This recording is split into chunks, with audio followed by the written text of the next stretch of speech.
Hey everybody, welcome back. Or if you're new here, hi.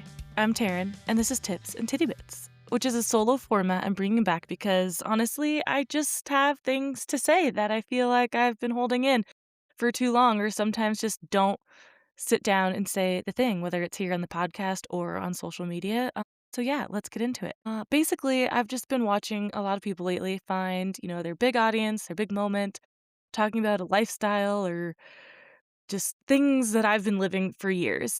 And for a long time, my reaction was just good for them. Like, genuinely. I'm not here to be bitter about someone else's success because they're putting themselves out there. And that's huge. That's something that I feel like I've done a lot. I haven't waited for perfect always. I've set out to do a lot of things and I've done them. And we all have different measures of success and whatnot. So I don't want this to seem like I'm just out here searching for, my big viral break or anything like that. But I'm just searching for the ways to resonate with my audience and get what, I want to say and the things I know about to the right ears and whatnot.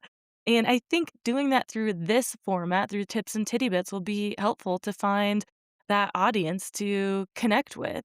But yeah, I just started feeling like, why am I not kind of putting myself out there even more? Like I said, there's a lot of people who tell me I put myself out there a lot and I'm pretty raw and honest, and they look up to that and admire that. And I thank them so much for it. But even with that, like I said, I think there's a lot of stuff that I don't really say, and I'm always kind of looking for someone else to say it or speak on these things that I feel like I know a lot about. But yeah, so in a way I've just kind of been outsourcing my own authority, deferring to other people. And again, there's a time and a place for that. There's so many people who have so many different experiences and knowledge than what I have, and I wanna talk to them. I love getting a different perspective from other people, but I also know when there's questions in my head, I can answer them often, and sometimes I can give those answers to other people too, instead of always, always, always searching for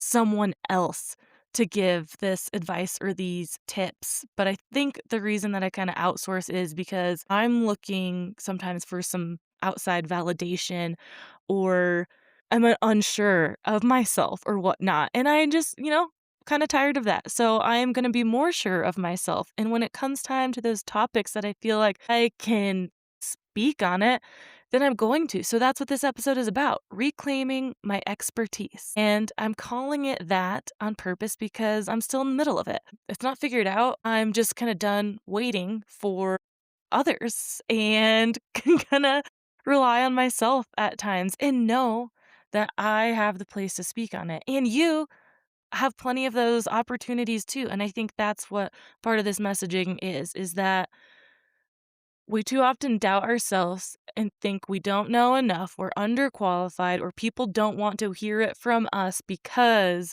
we don't have these accolades or certification or as much experience as like someone else. But odds are you have more experience than someone, right? So yeah, let's just like dig into our confidence and start being sure of ourselves. So I feel like it can be a little bit sneaky outsourcing your authority. It might not feel like insecurity in the moment, and it feels like you're being supportive, you're being humble, you're being a good collaborator.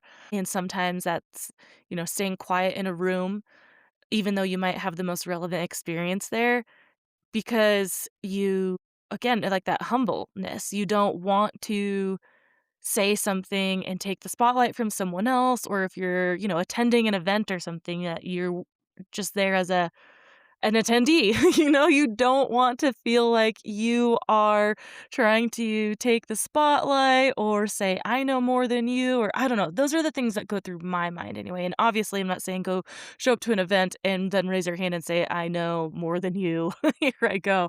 But I'm just saying, if you're having those feelings in those environments, then that could be a sign that you are outsourcing that authority or not trusting yourself enough. It's like watching someone talk with total confidence about something that you've been doing for years and thinking, and they seem so sure of themselves. And so you're like, maybe they know something I don't. And then that starts this vicious cycle. So you feel confused and like maybe, yeah, maybe I don't know as much as I thought. So maybe I am supposed to be on this side instead of that side or whatever, but it doesn't have to be just one side or the other, right? Experience is relative, there's different perspectives. So we're not all going to reach the same audience. We're not gonna reach the same ears. Some people resonate more with one story than the other or one perspective than the other. So I'm just saying it's all valid. And we have to remember that because as you're sitting there thinking that, wow, this person knows like way more than I do on this just because they're speaking publicly about it, doesn't mean they do. They just decided to say it out loud and you didn't. And I didn't. And I'm saying that again because as women, we tend to think that we're way more underqualified than we are usually. That comes to when we're applying for jobs, and there's plenty of research on this, and we've talked about it before on the podcast. We wanna make ourselves smaller sometimes. We might not even mean to, right? But again, we show up somewhere and we're not the one who people came for, so we're not gonna say anything. And then that can get in our heads more and more as we leave or go elsewhere of like, yeah, I don't know enough. I'm not enough to be here, be in this space. But it's not always true. I mean, we can be an expert in these things and we can still attend events and workshops and learn from other people while trusting our own expertise in things and just having, again, I can't say it enough throughout this episode, probably confidence, confidence, confidence. You know, I've been podcasting for over 4 years now. I have over 200 episodes. I've built an audience, maintained relationships in the outdoor industry. I show up consistently in this space where a lot of people quit. A lot of people quit before 100 episodes. A lot of people quit if they don't have X amount of downloads. Our audience isn't huge. My numbers aren't groundbreaking. I think a lot of people would have stopped doing what I'm doing if they had some of the numbers that I have, okay? This is from pure fucking passion. I love doing this. I love telling stories. I love talking to people. I love sharing my insight and knowledge, but I haven't really been doing that. It comes out a lot easier in conversations with guests. I think when we get into a conversation and we're talking about something like, oh yeah, I know about that. And I can get kind of nerdy on gear or on this or that and speak on my knowledge. But when I'm just alone in the with the mic or on the camera, I don't know. I have a harder time start to second guess that, did I say that right? Did that come off right? And it's just not as fluid sometimes as it is when you're just having the real conversation. But I want to start putting it out there in that more sure of myself way. We talk a ton about getting outside on this podcast. It's rooted in the outdoors. We talk a lot about industry, and you have a real background in the industry. I've been all over the gamut, a guide in Alaska and Tahoe. I've worked on the sales floor, been a sales rep. I've been a marketing director. I feel like I've touched almost every corner of the outdoor industry. And that's not something that everyone can say, and I wanna start taking some pride in that and really acknowledging it too, and just, yeah, stepping into some power, whether that's, down the line, I end up applying for jobs or when it's finding freelance contracting or pitching the podcast to people, talking about it to just listeners too, that like, hey, I have a real experience on what I'm speaking about. And I say that from a place where, not boasting, not trying to brag, but like for people to ensue their trust in me, that like they really know that I have some real life experience in the things that I'm talking about. So when you know that about someone, you're going to trust them, right? And I've been an athlete all my life too, which is something I'm also coming into saying again more often because there was a time that I didn't identify as an athlete when I stopped playing, team sports. I didn't consider myself an athlete, even though I was snowboarding, mountain biking, paddleboarding, kayaking, doing yoga, all these different things outdoors. At that time, outdoor sports were just, I don't know, in a different category. And again, I just thought myself as an active person, but not an athlete. But going to CrossFit, really when I started that in 2021 and how they refer to people, like everyone who walks in that gym is an athlete, that really started to hit home for me. People have their own opinions about CrossFit and the community, or I guess the mindset that people can get in it, but it really depends on where you're at, what gym you're at, and that goes for so many different things outside of CrossFit, but for me, the CrossFit community here in Truckee, the gym I went to, Dreamtown CrossFit, was just so, so welcoming. Of course, there's so many different athletes there, those who are, like, competing in CrossFit competitions and taking it, more serious than others in that way, but no matter what, everyone still just was so respectful of each other, and it really started to make me feel like, yes, I am an athlete still. Just because I'm not competing in, like, these certain sports doesn't mean I'm not an athlete, and I think for a lot of us out there, a lot of you listening, it can be a reframe. I know a ton of you also came from a similar background of me of playing team sports and transitioning into life where that looks different, whether you're running or cycling on your own, maybe still playing recreational sports like co-ed softball like me, or soccer or whatever it may be. There's coaches out there like myself, and when you come from a background of being an athlete previously, I think there can be a interesting identity change and shift in your mind as you go through these changes of going into adult life, and like I said, it just really helped me find a little bit of myself again that I thought was kinda missing.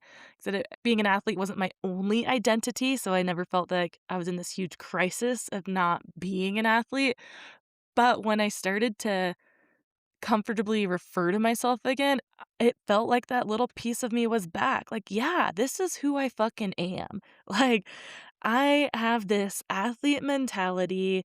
Not everything has to be a competition. I compete with myself over other people nowadays. It's trying to be better than what I was the day before, the week before, whatever. Except it really did fill in this little bit of a hole that was kind of missing there for me that I didn't even really realize. So I encourage you, if you did have that kind of background before and feel like maybe there's a missing kind of puzzle piece or something, then just start calling yourself that athlete again. If you get outside, if you are active still, like, find that inner athlete. I think we have a just different mentality. And if you weren't an athlete, never identified as one, well, you can start trying to dig in and find that athlete mentality. Because for me, what that is really just working hard. It, again, isn't just about competition and winning and, like, no pain, no gain. I fucking hate that statement. I don't think it's true anyways, but I digress. I just think that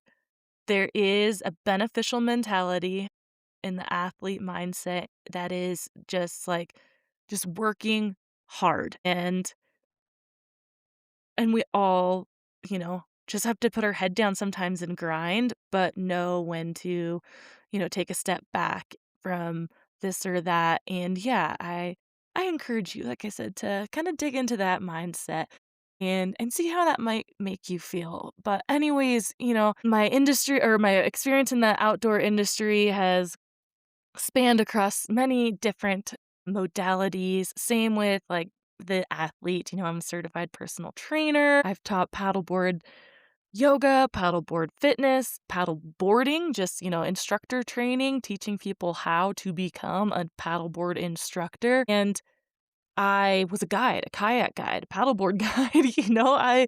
I've lived through all of these things, not just aesthetically, but literally I've done it, and currently right now living off grid, at 7,300 feet in the Sierra, it is if you've listened a while, you know this, and I'm hopefully not just making you feel like this is a whole intro podcast, but if you didn't listen to the tips and titty bits, like, it kinda is, and you may not know all of this stuff about me. Again, just giving you a rundown here so we can gain some trust in each other that when I'm talking about shit, I know what I'm talking about, at least from my own experience, right? I am sharing my lived experiences with you, what's worked for me, what hasn't worked for me.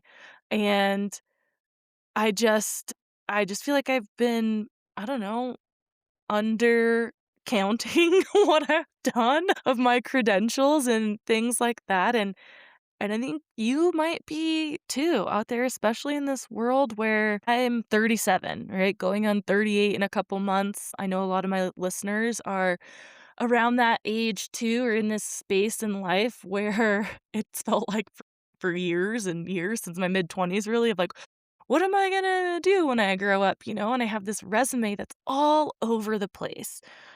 And I think that's really kind of what has caused me to go internally and think about reclaiming my expertise because as I've applied for some full-time jobs, I'm super self-conscious about my resume because it's all over the place and has so many different things, and I don't know if through paper someone can see the through line. So I get really nervous about how to explain all this and put it all together, and I start to think less of myself if I didn't get that job in marketing or sales because my entire resume isn't around that one thing. But I guarantee you, like I said, there's a through line, and many of my friends out there have done so many different things in life, and I think, again, being closer to, the age of 40 and not in something set in stone, evolving through different stages of life and work, we question ourselves and like maybe I should have stopped in one lane. Maybe I should have niched down. But it takes opening that field of view to say like, wait a second, there's still something very valuable in all of the different things I did. But yeah, it might be hard to put it in a nice perfect package and pass it along to that person that you might be interviewing for a job for or whatever it is. But I also am gonna say that if they aren't gonna take the time to hear you out and have you help them put the pieces together, then it's not worth your time. It's not meant for you. We're multifaceted, as Amber always says, right? We're humans, we're multifaceted. There's so many different parts of it that putting us in a little box is so hard to do, but we often have to do that in life. There's so many times that we have to sell ourselves by putting ourselves in a little box, and it fucking sucks, and I'm not here for that. So, hopefully you're still with me here. I am gonna give you a little tactical thing, a little tactical piece of advice here, tangible, I don't know, something you can do yourself if you feel like you are in a place of wanting to reclaim your expertise or authority. So, there's 3 questions here. You can just listen, write them down, whatever you want to do. So, the first one is, what do I know from actually doing it? Like from doing the thing, not from taking a course or research or from following someone else who does it, but from doing it yourself. That's your real authority that no one can take from you. 2, where have you been staying quiet because you didn't feel official enough? Like, think about the last time you had something to say and then didn't. What was that about? Was it actually about not knowing enough or not feeling allowed, not feeling confident? Why? Why did you stay quiet? Why didn't you say the thing? Maybe you just weren't in the right place, and that's fine, but it's a good thing to look at and know why it was you didn't say it. And then 3, what would you say if no one was gonna question your credentials? If you just got to go speak from what you know, what would come out, That's probably the most useful thing that you can be putting into the world right now. Like I said, I think a lot of us with social media get a little bit worried about putting stuff out there because we're afraid of the backlash. I know I fucking am. I know I don't want to be that hot take girl or this might be controversial, but I'm going to say this. There's all these fucking things out there that say, here's the hook. You got to say something that people might not agree with and you're saying the opposite or whatever. And I'm like, well, I got nothing. I don't know. I just haven't felt like putting my stake in the sand in some of these lanes because I don't want to be on social to argue with people. And it feels like once a negative comment comes your way, then it gets fed to all the other people who believe in that, like, negative route. Now all of a sudden, you're getting these stupid comments from random ass men who don't know you at all and haven't done the thing that you're doing, but that can be hard, especially in the beginning, in the early stages of building something when you haven't really maybe built up that thicker skin to take the negative comments and to keep yourself in a good mental place. Look, I posted something on TikTok years ago when the bear broke into our trailer. I've probably talked about it before, but there were so many rude comments on there. It really, really got to me mentally when I was just like, wow, I was just showing what happened. And so many people calling us like fucking stupid. We're so dumb. We shouldn't be, doing this or that. And I know they know nothing about living in a place where bears are active. I know that people who live in, millions of dollars houses get like bears break into them. I know the risks of where we live and they don't know the situation, but I I got off that app for a long time. I was like, fuck this. I'm never coming back here. Instagram is safe. But none of it is really unless it's private and you only let your friends see. My point being that if you are in that space where you want to share more about your life, about what you know, um it can be hard to do to put yourself out there and have people come say negative things because there's just internet trolls that exist out there.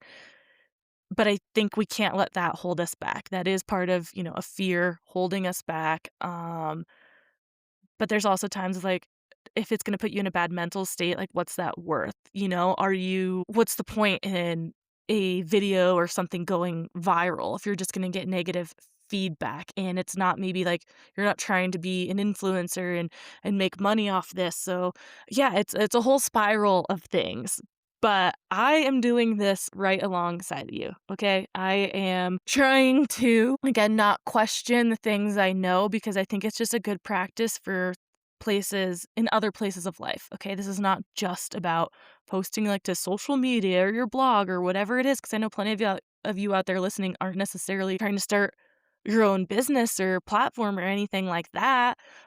But it could be just speaking up in a room that you're in around at an event with other people at a freaking backyard barbecue, and people are talking about something that you have something to say, but you're afraid to speak up and say it. Like, let's use our voices, okay? That's the whole point of this podcast in general and why I have it and have so many guests on to inspire so many of you and for me to keep working on it myself to use our voices and do those things that are living in our heads. Let's get them out of our heads and let's make them a reality. So, tips and Tiddybits, I don't have a big plan, a regularly scheduled format right now. I'm kind of just flying by the seat of my pants when a inspiration comes up for a solo episode. I'll sit down, record one, and put it out there. But I'm not going to tell you to expect it like every Tuesday because I'm not really wanting to take on recording twice as much and getting, 2 episodes out a week now. When I did it last year, it was a lot and it's hard to maintain. So for now, she's just coming when she's coming. And I hope you enjoy them and you'll probably see some shorter takes from and formats for social media on these, but we'll be talking about training and movement, outdoor life and gear, and the business of building something as a real independent. So all of this is going to be filtered through my actual life, the perspective of myself that will land with some of you. It will land with some things will land with you and some things won't. And so that's just it. But hopefully these episodes will be like tactical tips you can use, advice you can take with you. And I'm open always to questions and feedback. Now that if you didn't know, now you know things about my background. Like I'll get in the nitty-gritty, like, the best mountain biking or paddleboarding tips, like whether that's gear or, I've used a lot. I know a lot. I have resources too, where, yeah, maybe I will have to go ask people for some advice on getting some tips out. But yeah, these are coming straight from me. And I'd be happy to answer any questions you have, talk about any subjects you have, and you can always do that with the podcast in general. You want to hear from a guest? Let's do it. You want to come on the podcast? You got something to say? You got to reclaim your expertise, and you're going to do it on my podcast on Tearing It Up. Come do it. Let's go, my friend. Let's fucking do it, okay? So that's it for this one. Hope you took something from it, and now let's go tear it up, my friends.